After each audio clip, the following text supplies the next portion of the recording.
Dan dari imtihan ini sebagian ulama ada yang takut dan itu fitrah. Maka ada yang mentadlis. Bagaimana mentadlis di saat diberi imtihan? Ayo giliran kamu. Al-Quran makhluk atau ucapan Allah? Maka setelah Imam Ahmad dan yang lainnya mendahirkan Al-Quran kalamullah ditangkap, disiksa, sebagian ulama takut. Ada yang mentadlis. Maka mengatakan Al-Quran, Az-Zabur, Taurat, Injil, hadihi makhlukah. Maksudnya tanganku makhluk. Bukan Al-Quran yang makhluk. Boleh tadlis seperti itu. Tapi tadlis riwayat kepada gurunya jangan.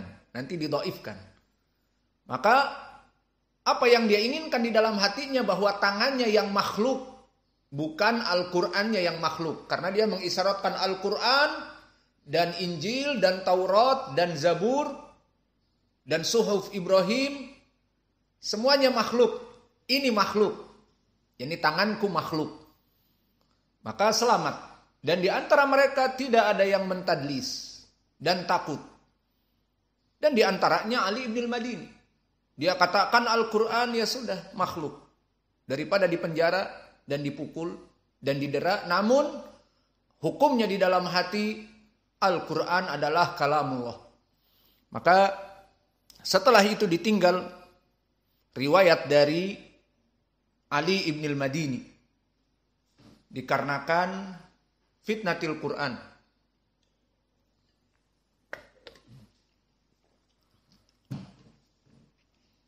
Dan disebutkan dulu Imam Ahmad oleh anaknya Abdullah. Dulu Imam Ahmad jika meriwayatkan setelah terjadi fitnah Al-Quran ini, dan Ali ibn al-Madini tidak mendahirkan mengatakan Al-Quran kalamullah, qala Abdullah kana abi yarwi ahadis Ali ibn al-Madini. Dia meriwayatkan hadis Ali ibn al-Madini wa musiha ismuhu. Tidak menyebutkan Ali ibn al-Madini, tetapi menyebutkan rajul. Qala rajul, berkata seseorang. Menunjukkan bahwa Imam Ahmad mempunyai sesuatu. Dan begitupun setelah itu tidak meriwayatkan sama sekali. Maka berkata Abdullah dengan catatan di buku bapaknya terlihat bahwa dia mencoret nama Ali ibn al-Madini dengan rajul. Kemudian setelah itu Imam Ahmad tidak meriwayatkan dari Ali ibn al-Madini. Maka inilah keadaan dari manusia yang tidak sempurna. Meskipun dia imam muhaddis, namun keberanian Allah tidak menjadikan semua orang sempurna. Maka dia tidak berani untuk menjaharkan Al-Quran kalamullah. Padahal dia dari da'i ahli sunnah yang harusnya dia di depan manusia tegar agar menegakkan yang benar itu mana kalau begitu. Al-Quran itu makhluk atau kalamullah? Seperti Imam Ahmad tegar, kalamullah meskipun didera. Sehingga orang mengikuti. Oh ini ucapan yang benar, bukan ucapan ahlul bid'ah. Al-Muhim itulah yang terjadi. Dan Allah yang menciptakan kita semua. Dan Allah yang mengetahui apa yang ada di hati. Dan Allah menurunkan seseorang dan menjatuhkan seseorang dan menaikkan derajat seseorang. Maka di sini kita melihat kepada tarikh bagaimana orang-orang di zaman dahulu dan kita mengambil ibrah. Dan wallahu alam jika kita hidup di zaman mereka, apakah kita mampu untuk mengatakan Al-Quran kalamullah? Maka jangan sembarangan merendahkan dan jangan sembarangan mengecilkan. Misalnya Ali ibn al-Madini tidak mempunyai sikap. Kita tidak tahu apa yang terjadi pada saat itu. Fitnah yang besar. Sampai para ulama tadi mentadlis. Bahwa tangan ini yang menghitung tadi. Al-Quran, kalamullah, dan Zabur, dan Taurat. Itu makhluk. Maknanya ini yang makhluk. Karena perkaranya sangat besar.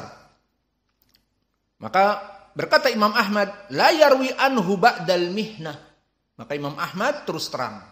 Aku tidak meriwayatkan dari Ali ibn al-Madini setelah al-mihnah, setelah ujian, diuji. Al-Quran kalamullah atau bukan. Hadatsa anhu thumma amsaka an ismihi. Imam Ahmad dulunya setelah mihnah, jika dia meriwayatkan terpaksa dari Ali ibn al-Madini, dia tidak menyebut namanya. Wa kana yaqul haddatsana rajul summa taraka haditsahu ba'da dzalik. Kemudian setelah itu dia meninggalkannya, dan ini pengakuan dari anaknya Abdullah ibnu Ahmad bin Hambal di kitabnya Ilal. Dan berkata Nasai, kana Allah khalaqahu lil hadis, ka'anna Allah khalaqahu lil hadis. Abu alaihi ijabatuhu fil mihnah, lakinnahu taba wa tadara bi annahu kana khafa ala nafsihi. Lihat di sini bagaimana Imam An-Nasai menceritakan keadaan dan sampai kepada kita. Siqatun ma'mun ahadul a'immah fil hadis. Maka Imam An-Nasai yang mutasyaddid di sini melaksanakan insaf.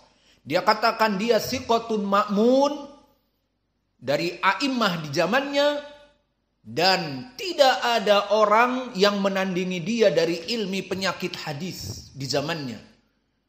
Berkata insaf dan membela dia.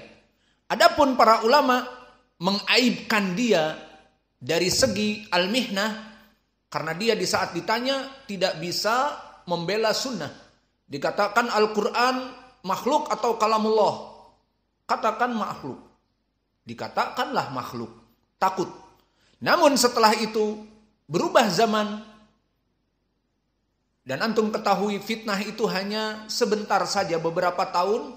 Kemudian itu pemimpin dan amir turun tahta, dan kebid'ahan hanya muncul beberapa waktu bagaikan jamur di musim penghujan. Selesai hujan, kering, terkena matahari, jamur-jamur mati. Maka bid'ah-bid'ah tumbuh dari fitnah-fitnah yang dibawa oleh pemimpin yang bisa diajak kompromi dengan bid'ah. Setelah pemimpin itu turun tahta, meninggal, maka bid'ah ini memang buruk, akhirnya dijauhkan. Dan pada hakikatnya manusia kembali kepada sunnah. Al-Quran itu kalamullah. Maka pada zaman itu pun tentu berubah zaman, dan Ali ibn al-Madini pun bertaubat dan diberikan udzur oleh para ulama yang lain. Maka tidak serampangan di dalam permasalahan ini. Dan ini menunjukkan bahwa manusia tidak sempurna. Ali ibn al-Madini dengan keilmuannya, tapi dalam praktek aplikasi dia takut. Mempunyai ilmu bahwa Al-Quran kalamullah dengan dalil. Namun dia takut. Ini aplikasinya dia tidak bisa mengaplikasikan. Maka tidak pantas bagi kita orang yang datang setelah dia untuk menurunkan derajat Ali ibn al-Madini dan seterusnya. Maka antara dia dengan Allah, dan disebutkan oleh Imam An-Nasai dia telah bertobat dan para ulama memberikan udzur. Maka alhamdulillah. Dan begitu pun Sufyan ibnu Uyainah, laqad kuntu ata'allam minhu aktsar mimma yata'allamu minni.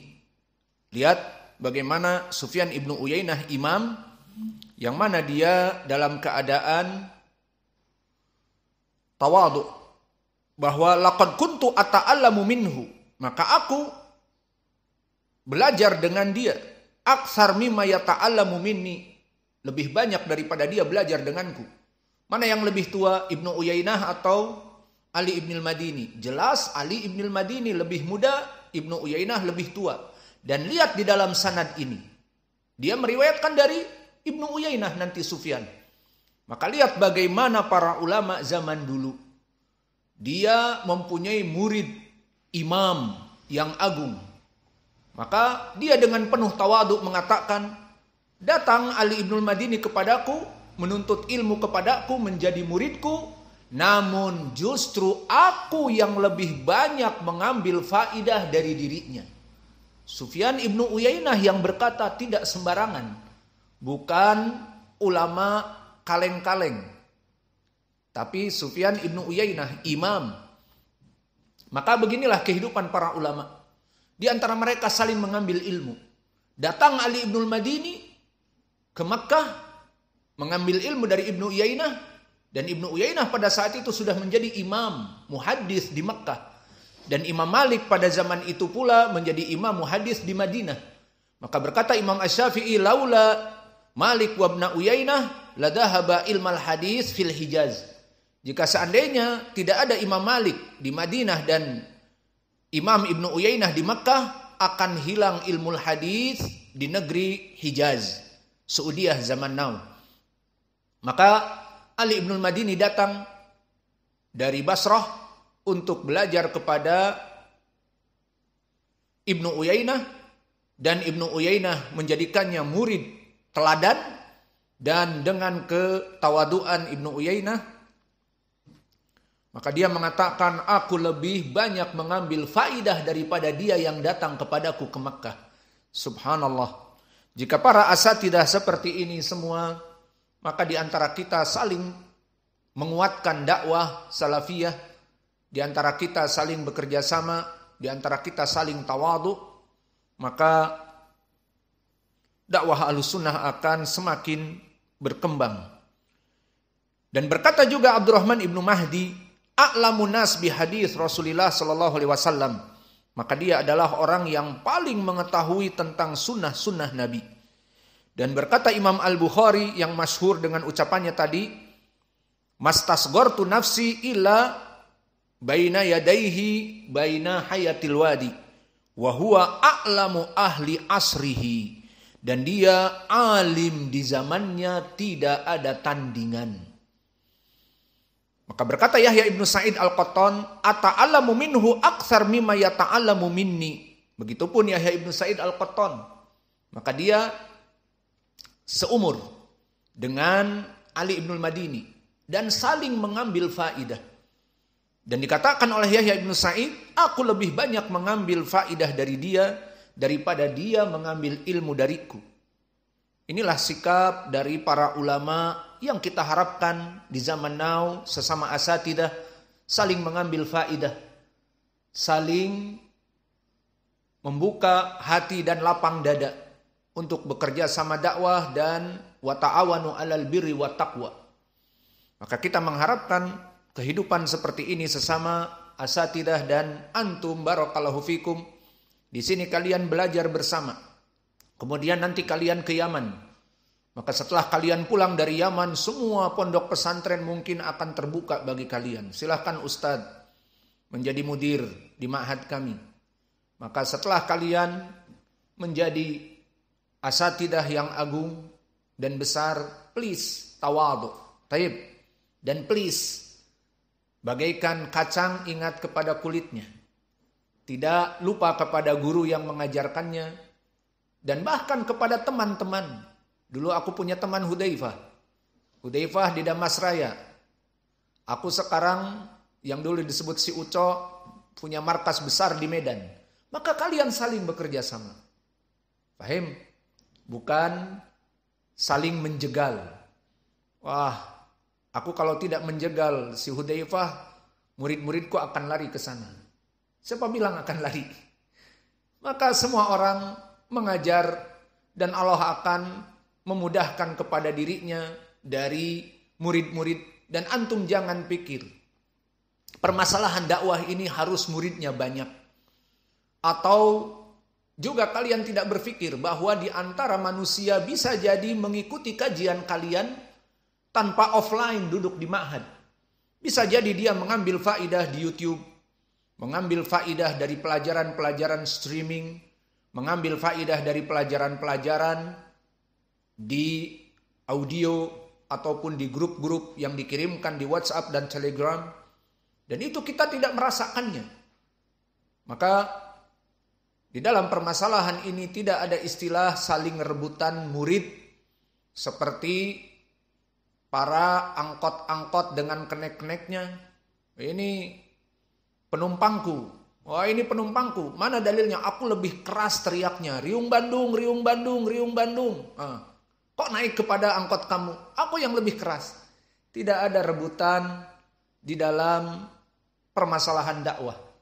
Maka semua orang mengajar dan Allah memberikan murid-murid, dan tidak menjadi ibrah muridnya banyak berarti benar. Dan tidak menjadi ibrah muridnya sedikit berarti dakwahnya salah. Tidak ada. Maka dakwah selama mengikuti Al-Quran was sunnah ala fahmi as-salafus saleh, meskipun dia tidak mempunyai ma'had, bahkan tidak dimudahkan oleh Allah mempunyai masjid dan ma'had, hanya mengajar di masjid-masjid umum dan memberikan khutbah-khutbah Jum'ah dan daurah-daurah keliling, alhamdulillah selama dia di atas manhaj yang hak, Al-Quran was sunnah ala fahmi salafus saleh, maka dia da'i ahli sunnah. Dan murid-muridnya bisa jadi lebih banyak daripada yang mempunyai ma'had. Karena dia masuk kepada masjid-masjid umum. Tidak seperti kita. Kita mengisi di ma'had kita. Jarang kita mengisi di masjid-masjid umum. Alhasil tidak menjadi poin dari banyaknya murid dan dari banyaknya pengikut itu menjadi kebenaran. Cukuplah dengan hadis yang menjadi dalil bahwa jumlah yang sedikit tidak menjadi nilai kuantitas itu yang benar. Hadis apa? Hadis yang pertama, iftiraqul ummah. Disebutkan sataftariku ummati ila salasi wa sab'ina firqah kulluha finnar. Bahwa kaum muslimin akan terpecah menjadi 73 golongan. 72 dalam keadaan finnar. Idan aina aksar? Al-aksar isnin wa sab'un. Aina huwa finnar? Limada hum ala dhalal.